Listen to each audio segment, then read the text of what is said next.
ನಾನು ಪ್ರತಿದಿನ ಆಂಜನೇಯನ ಗುಡಿಗೆ ಬರುತ್ತಿದ್ದೆ. ಆವಾಗ ಈ ಶಿಲಾಶಾಸನವನ್ನು ನೋಡಿ ಇದಕ್ಕೆ ಎಲ್ಲರೂ ಕೈ ಮುಗಿಯುತ್ತಿದ್ದರು. ಇದನ್ನು ಆಂಜನೇಯನ ವಿಗ್ರಹ ಎಂದು ಎಲ್ಲರೂ ಹೇಳುತ್ತಿದ್ದರು. ಆದರೆ ನಮ್ಮ ಮನೆಯಲ್ಲಿ ಮಲ್ಲಮ್ಮನ ಗೋವುಗಳನ್ನು ಶಿವಾಜಿಯವರು ತುಡುಗು ಮಾಡಿ ಓಡಿಸಿದರು ಎಂದು ಹೇಳಿದರು. ಆವಾಗ ನಾನು ಇದನ್ನು ನೋಡಿ ಇಲ್ಲಿ ಗೋವುಗಳು ಮತ್ತು ಮಲ್ಲಮ್ಮ ಇಲ್ಲಿ ಯುದ್ಧ ಮಾಡುತ್ತಿದ್ದಳು. ನಾನು ಪಪ್ಪಾಗೆ ಮನೆಯಲ್ಲಿ ಹೋಗಿ ಹೇಳಿದ್ನಿ. ಪಪ್ಪ ಬಂದು ನೋಡಿದ್ರು. ಇದು ಕರೆ ಅನ್ನಿಸಿ ಎಲ್ಲ ಬುಕ್ನ್ಯಾಗ ನಾವು ಹುಡುಕಿದ್ವಿ, ಇದು ಇರಾಕಿಲ್ರಿ. ಅವಾಗ ಹಿರಿಯರನ್ನ ಕರ್ಕೊಂಬಂದು ನಾವು ನೋಡಿದ್ವಿ ಕರೆ. ಅದು ನಾ ಬಂದು ನೋಡಿದೆ, ಅದು ಈ ಕಡೆ ದಿಟ್ಟಿಸಿ ನೋಡಿದಾಗ ಗೋವುಗಳೆಲ್ಲ ಇದ್ದು. ಅವಾಗ ಮನ್ಯಾಗ ಹೋಗಿ ಹೇಳಿದ್ನಿ. ಮಲ್ಲಮ್ಮನ ಪ್ರಾಧಿಕಾರಿಗೆ ಉಪಯೋಗ ಆಗುತ್ತದೆ ಈ ಶಾಸನ. ನಾವು ದಿನ ಪೂಜೆ ಮಾಡಿ ಮಾಡೋರು. ನೀವು ಪೂಜೆ ಮಾಡಿರಿ? ನನ್ನ ಗಂಡು ಮಕ್ಳು ಮಾಡ್ತಾರೆ. ನಾ ಗುಡಿ ಹಾಕೊಂಡ್ಬಿಡ್ತೀನಿ. ಈಗ ಇದು ಶಿಲಾಶಾಸನ ಆಗಿದೆ, ಮಲ್ಲಮ್ಮನ ಶಾಸನ ಇದು.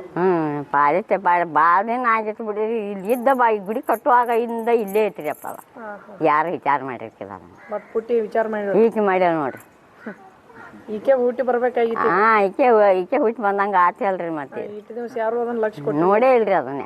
ನಾವು ಪೂಜೆಗಳು ನಾವು ಪೂಜೆ ಮಾಡೋಂಗೆ ಮಾಡತ್ತಿದ್ದೇವ್ರಿ. ನಮ್ಮ ಮನೆಗೆ ಹನುಮಂತ ದೇವಸ್ಥಾನಕ್ಕೆ ದೂರ ಭಾಳ ಇರೋದ್ರಿಂದ ಮನೆಯಲ್ಲಿ ನಮ್ಮ ಹೆಣ್ಮಕ್ಳು ನಮ್ಮ ಮಗ ಕೂಡಿ ಬೆಳಿಗ್ಗೆ ಒಂದು 4 ದಿವಸ ಆಕಿನ ಕರ್ಕೊಂಬಂದಾರ.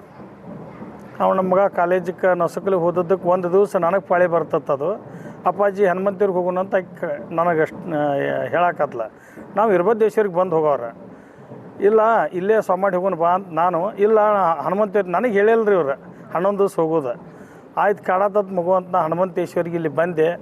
ಬಂದ ಕಾಸ ಅಲ್ಲಿ ನಾನು ಸ್ವಾಮಾಡೋದು ಲೇಟ್ ಸ್ವಲ್ಪ ರೀ. ನಾ ಅಲ್ಲಿ ನಮಸ್ಕಾರ ಮಾಡ್ಕೊತ ನಿಂತ್ನಿ.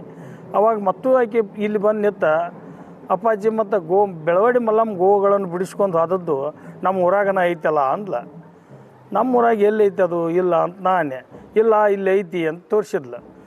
ಅದು ಶನಿದೇವ್ರದ್ದು ಅದು ಕಲ್ಲು ಅಂತ ಅನ್ಯ. ಇಲ್ಲ ಅಪ್ಪಾಜಿ ಇದ್ರಾಗ ಅವು ಆಕಳುಗಳ ಚಿತ್ರ ಐತಿ ಅಂದ್ಲು. ನಾ ಬಂದು ಅದನ್ನು ದಿಟ್ಟಿಸಿ ನೋಡೋಕ್ಕಾಗಲಿ ಅದರೊಳಗೆ ತಾಯಿ ಮಲ್ಲಮ್ಮ ರಾಣಿ ಆ ಸೈನಿಕರೊಂದಿಗೆ ಹೋರಾಡಿ ಆಕಳುಗಳನ್ನು ಬಿಡಿಸ್ಕೊಂಡು ಹೋಗತಕ್ಕಂಥ ಶಿಲಾಶಾಸನ ಸ್ಪಷ್ಟವಾಗಿದೆ. ಅದನ್ನು ನಾನು ನೋಡಿ ನಮ್ಮ ಪಂಚಾಯತಿ ಅಧ್ಯಕ್ಷರು, ಗ್ರಾಮದ ಎಲ್ಲ ಹಿರಿಯರಿಗೆ ನಾನು ತಿಳಿಸಿದ್ದೆ. 5ನೇ ತರಗತಿಯಲ್ಲಿ ಓದುತ್ತಿರುವ ಲಕ್ಷ್ಮೀ ಪ್ರಕಾಶ್ ಹೊಂಬಿ ಎನ್ನುವ ವಿದ್ಯಾರ್ಥಿನಿ ಬೆಳವಡಿ ಗ್ರಾಮದಲ್ಲಿ ದೂರದಲ್ಲಿರ್ತಕ್ಕಂಥ ಹನುಮಾನ್ ಮಂದಿರದ ಹಿಂಬದಿಯಲ್ಲಿರ್ತಕ್ಕಂಥ ಆ ಒಂದು ವೀರಗಲ್ಲನ್ನು ಗುರುತಿಸಿ ಅದರ ಇತಿಹಾಸ ಪ್ರಜ್ಞೆಯನ್ನು ಮೆರೆದಿರುವುದು ಇಡೀ ಗ್ರಾಮಕ್ಕೆ ಹೆಮ್ಮೆಯನ್ನು ಉಂಟು ಮಾಡುವಂಥದ್ದು ಮತ್ತು ಅವರ ಮನೆತನಕ್ಕೂ ಕೂಡ ಹೆಮ್ಮೆಯನ್ನು ಉಂಟು ಮಾಡುವಂಥ ಒಂದು ಸಂಗತಿ. ಇಂದು ವಿದ್ಯಾರ್ಥಿಗಳಲ್ಲಿ, ಯುವ ಜನಾಂಗದಲ್ಲಿ ಇತಿಹಾಸದ ಪ್ರಜ್ಞೆ ಅತಿ ಮುಖ್ಯವಾಗಿ ಜಾಗೃತವಾಗಬೇಕಾಗಿದೆ. ಪ್ರತಿ ಹಳ್ಳಿಯಲ್ಲಿಯೂ ಕೂಡ ವೀರಗಲ್ಲುಗಳು, ಶಿಲಾಶಾಸನಗಳು, ಹಸ್ತಪ್ರತಿಗಳು ಇವತ್ತು ಯಾವುದೇ ರೀತಿಯಾಗಿ ಅವುಗಳ ಸರಿಯಾದಂಥ ವೈಜ್ಞಾನಿಕ ನಿರ್ವಹಣೆ ಇಲ್ಲದೇ ಹಾಳಾಗಿ ಹೋಗುವಂಥ ಸಂದರ್ಭದಲ್ಲಿ, ಆಮೇಲೆ ಬಟ್ಟೆ ಒಗೆಯುವ ಕಲ್ಲಾಗಿರುವಂಥದ್ದು, ಒಡೆದಿರುವಂಥದ್ದು, ಆಮೇಲೆ ಒಳಗೆ ಎಣ್ಣೆ, ಸುಣ್ಣ, ಬಣ್ಣ ಹಚ್ಚಿ ಬೇರೆ ಬೇರೆ ಹಿನ್ನೆಲೆಯೊಳಗೆ ಅವುಗಳನ್ನು ಬಳಸ್ತಕ್ಕಂಥ ನಿರ್ಲಕ್ಷ್ಯಕ್ಕೊಳಗಾಗಿರ್ತಕ್ಕಂಥ ಇವುಗಳನ್ನು ಒಂದು ಕಡೆ ವ್ಯವಸ್ಥಿತವಾಗಿ ಸಂಗ್ರಹ ಮಾಡುವುದರ ಮೂಲಕ ಇತಿಹಾಸದ ಒಂದು ಪ್ರಜ್ಞೆನ ನಾವು ಜಾಗೃತ ಮಾಡಲಿಕ್ಕೆ ಅವಕಾಶ ಇದೆ. ಈ ಆಂಜನೇಯ ದೇವಸ್ಥಾನಕ್ಕೆ ಬಂದಾಗ ಈ ಶಿಲಾಶಾಸನವನ್ನು ನೋಡಿ ಅವಳು ಇಡೀ ನಮ್ಮ ಊರಿಗೆ ಒಂದು ಹೆಮ್ಮೆ ತರುವಂಥ ಒಂದು ಕೆಲಸವನ್ನು ಅವಳು ಮಾಡಿದ್ದಾಳೆ. ಅಂತಂದ್ರೆ ಇಡೀ ನಮ್ಮ ಊರಿಗೆ ಎಲ್ಲ ಇಡೀ ರಾಜ್ಯ ಮಟ್ಟಕ್ಕೂ ರಾಷ್ಟ್ರೀಯ ಮಟ್ಟಕ್ಕೂ ಇದು ಹೋಗುವಂಥ ಒಂದು ಕೆಲಸವನ್ನು ನಾವು ಗುರು ಹಿರಿಯರೆಲ್ಲರೂ ಕೂಡಿ ಮಾಡಬೇಕಾಗಿದೆ.